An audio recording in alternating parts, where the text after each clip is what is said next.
we have to start with the death of Jamey Rootes. For those of you who haven't heard, the longtime president of the Houston Texans organization died on Sunday. His wife, Melissa, posted a Facebook a post in which she told everybody about the death of her husband, that he suffered from a mental illness. He leaves behind his wife, Melissa, and two kids. And we both knew Jamey pretty well. I was a pain in the ass for Jamey for a few years. When you worked for the Texans? When I worked for the Texans, when I worked for 610. Jamey was all about the team being, and he made it that way. Jamey was innovative. He was great. It was unbelievable, the success. You won't find a sports franchise, especially one that was as losing a sports franchise as the Texans were, that were as profitable and innovative and all the stuff that they did over the years business-wise, which was second to none. They were, and it was all because of Jamey Rootes. And Bob McNair leading the way. I know how much he valued Jamey Rootes. I was paying in the ass because I just wasn't, all about, the Texans. And you were just paying in the ass because you're John Granado. Right. Let's just be honest. Right. Jamey had to call me. That was the one time with the fight song that they created at the high school, Cypress. I forget which Cypress it was. With the band. With the band, and I just kept playing it over and over and over, and how much I loved it. And but he didn't. Really he called and said, "Hey, you're making fun of Bob McNair, and you need to stop this." So I just continued to do it more. But over the years, on brand. So over the years, though, I came to appreciate Jamey. And he, I think, I know he took me with a grain of salt, but he was always wonderful, always nice to me, always. I saw him, I've seen him a few times. He was in studio with us after he resigned, and he was, he promoted the book that he had written about the Houston Texans organization. I don't know if he would have changed the last chapter with everything the way that everything was about went success too, right? It was all about it was success, kind of a catch-all. Yeah, it wasn't just about the Texans. But this is what I wanted to say about Jamey. So, there were times I'm like, just more corporate this, the Texans this, Texans that. But over the last 2 years, my respect went way up. One is that he went nose to nose with Bill O'Brien, who was mistreating people in the building, and Jamey got in his face and stood up. And I heard it from two people who were there part of it and who said, oh, no, Jamey was not backing down at all and was standing toe-to-toe with the bully in the building who were making people miserable. The other thing, and this is something that I have not shared completely, but I will share now because I think Jamey deserves this. I had a cordial relationship with Jamey, but didn't talk to him all the time like you started to. I had spoken to a couple people, including Omar Khan, who's now the general manager of the Pittsburgh Steelers. And I knew for a fact Omar and my dad knew each other from when my dad was with the Steelers. And Omar had reached out about finding out about Houston. Like, well, who's the media guy that matters most? Like, who has the voice of the Houston? He was just kind of doing some canvassing and research about whether or not he should even be interested in the Houston Texans GM job. And he made a comment about, he's one of four different people I know that in the process said, one of them was a head coach. I think three were general manager candidates at that time, who said, if Jack Easterby's in the building, I can't do it. I just can't do it.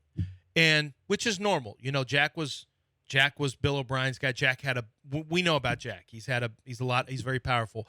And so when I'm talking to Omar and Sharp guy. It's my first longer conversation I'd have with them, Tulane guy.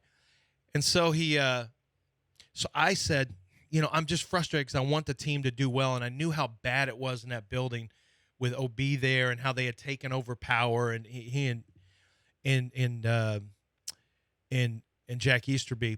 And I didn't know what to do with this information. So I just took a chance and I texted Jamey and I said, hey, I need you to call me. I got something I got to tell you. And I don't know what his relationship is with Jack. So I could be running into a bear trap where he and Jack are really tight, and I'm telling him something that gets, where he looks at me some type of way. But I didn't care. It was the only chance I had. Who cares? What, they take my credential away? I don't care. Who cares? And so I'm like, this is the only chance I have to try to help the team, is to let Jamey know that this is this kind of issue. So Jamey goes, yeah, I'll call you in a second. So he called me, and I said, hey, I just want you to know. And I didn't give him any names specifically. I may have it actually at the end of the call. But there were two people who had told me that about Jack. And so I said, I just want you to know there's some very quality candidates for general manager out there who are not going to consider the Texans if they have to have Jack in the building.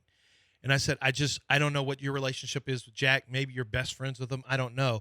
But I need you to know this, Jamey, because I want the Texans to have access to the best possible candidates. And if you've got some of the best guys who won't even consider the Texans, because I knew he loved the Texans, but I didn't know if he loved Jack. I didn't know about his relationship. So I went out of my way, just unloaded everything I knew about the situation, about Omar Khan and about this other guy. And he goes, that's really interesting. And he asked more and more questions. And I could tell he was taking it in. What he was going to do with it, I had no idea. Was he going to take it right to Jack? I didn't know. But at least I would have it out there. And at least I knew somebody with some power in the building, some stroke. He'd been there for 18, 19 years at that time. He would have that. So Jamey took that, and that's the last conversation I had with Jamey Rootes about that. Then I come to find out, meet with Omar Khan at the Combine last year. Now, this is after, obviously, the Texans had hired Nick Caserio. We knew about the move. So from what I understand, Omar Khan was going to be the general manager. He was a front runner. I know Omar certainly believed it, because Jamey was championing getting the best guy available. And so it was an open process. These people, Louis Riddick, Marvin Lewis, Omar Khan, and there's a fourth who I forget. These guys are all interviewed, and everybody was asked a question. Who they brought it up.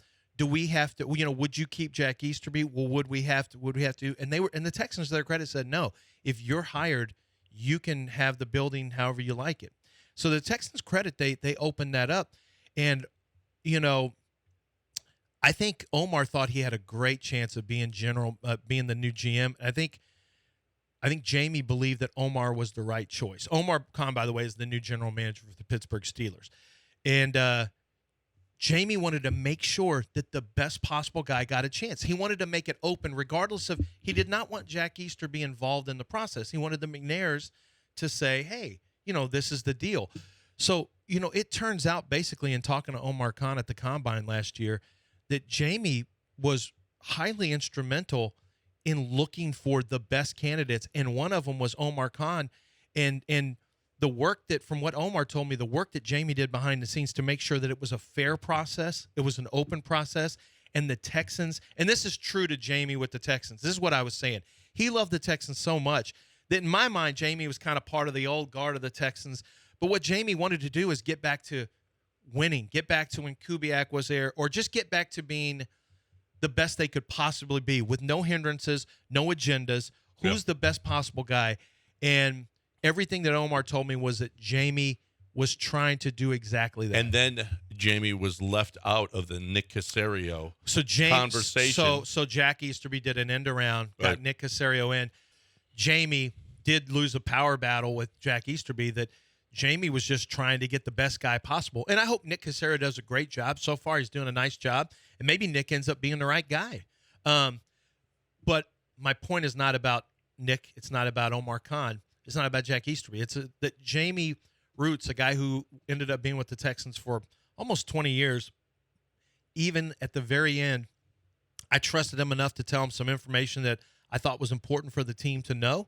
And Jamey took that and in good faith tried to have the most open and fair process to get the right guy for them to win. And then was blindsided. And then was totally blindsided. Totally. Did not see it coming.